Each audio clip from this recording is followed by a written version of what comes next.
Hello friends, welcome back to the channel. We are doing a 30-day challenge to spend just 15 minutes in the garden every single day, and today is not my favorite day. It is weeding day.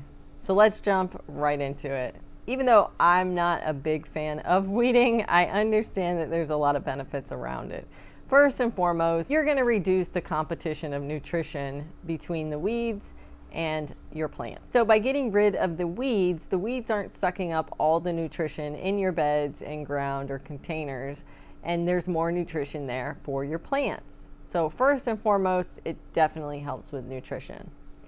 The second big thing it does is it reduces the bug population, believe it or not. By getting rid of the weeds and the plant debris and things like that that falls to the ground, you don't give them places to live and hide. Weeding is great for that as well. Then another thing that it really helps with is weeding helps with harvest time. If you have like root vegetables, for example, and you have a ton of weeds, first it's going to make sure that those root vegetables stay small rather than growing nice and big, because the weeds are going to kind of choke out the growth that's happening underground. The other thing is it's going to be very difficult to harvest those because you're going to be picking through all these weeds. So ease of harvest is your third reason why it's so important to weed your garden. So I have three main parts to my garden that require the most weeding. The first two are in-ground beds where, one, I don't really grow anything because it doesn't get enough sun, but it does get a lot of weeds, and I do have some pots that I put over there, as well as my lemon tree, my Meyer lemon tree. So I do have to continue to weed over there, but because it doesn't get a lot of sun, I don't get a significant amount of weeds. The other side is my little fruit bush fruit tree in-ground area against the house.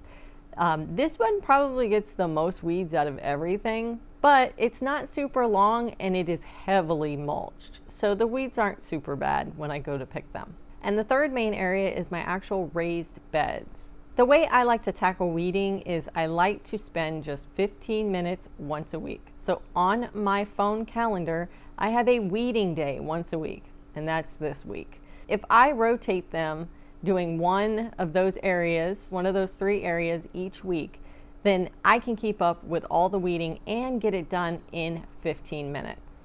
I find that if I miss even 1 week, the weeds will grow tremendously fast. Something to know about weeds is once they flower, so once you start to see a weed have a flower on top, it has already scattered its seeds.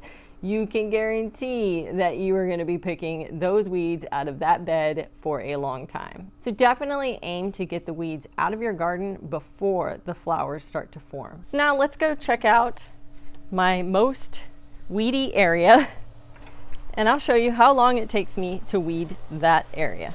So this is the area of my garden where I probably get the most weeds. And as you can see, it's not super bad, but there are a bunch of little ones. If I allow those little ones to continue, they will get big and they'll flower, and it will get far worse for me when it comes to weeding.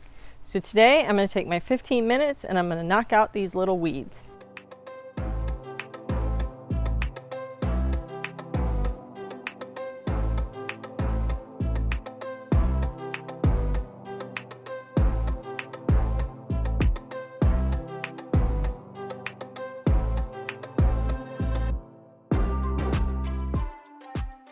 So the big reason why I love this method of weeding is because I only have to spend 15 minutes a week doing it. As you can see, since I keep up with it, there wasn't like a whole lot of big weeds in there, just a lot of small ones. So 15 minutes is all it takes to get all those little small weeds out of the garden. I promise that if you do this once a week for 15 minutes, pick a section of your yard to weed and spend 15 minutes doing it, and then super important, lay a very heavy mulch down. You will start to see a vast improvement in your weeding. The more weeds you get out every single week is one less weed that's going to flower and then produce more weeds. I hope this was helpful. I'm very excited. That was my 15 minutes for the day. Remember, if you can spend 15 minutes in the garden, you can grow your own food.